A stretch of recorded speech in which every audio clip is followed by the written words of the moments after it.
In our world of planes, internet domains, and driverless automobiles, space weather has the potential to wreak havoc. And that's why scientists at the University of Surrey's Space Centre have teamed up with Britain's Met Office to work on this.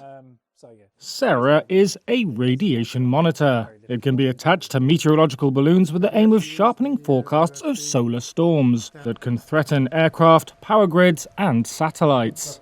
Dr. Ben Kluwer is a space weather model and system developer at the University of Surrey. The Met Office will fit it to their standard meteorological balloons, the same the ones that go up and measure the pressure and the wind speed and things like that. And then it monitors the radiation environment up there by monitoring the particles that pass through it. And then it turns the different particles that have been counted. It then turns that into a dose rate that we can use for radiation protection purposes, much like you would in a hospital when you're going to have an X-ray, for example. So what is space weather? Eruptions on the sun send bursts of high-energy particles and magnetic fields towards Earth that can disrupt radio links, satellite operations, and high-altitude flights. Kluwer said such events are expected to become more common around the current peak of the sun's 11-year activity cycle. Much larger storms, he warned, could cause serious disruption to modern infrastructure. We haven't had a big event for 20 years. The last big ones were sort of pre-modern technology in terms of the really small microelectronics. So we're trying to get the world ready for one of these events so it doesn't take all of our critical infrastructure offline.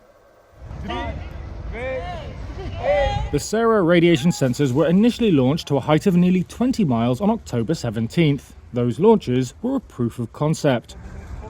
But on November 11th, a powerful flare triggered what UK scientists said was one of the strongest ground-level enhancements of atmospheric radiation in about 20 years. Met Office teams were able to quickly deploy some of the sensors and gather first-of-its-kind data. Here's Met Office Senior Space Weather Manager Krista Hammond. We're still analysing the collated data, but we do have it, and it's early indications though that it's promising, and no one's ever done something like this before. So it's going to be really invaluable for verifying our models so that we know that we're understanding the radiation environment as best we can.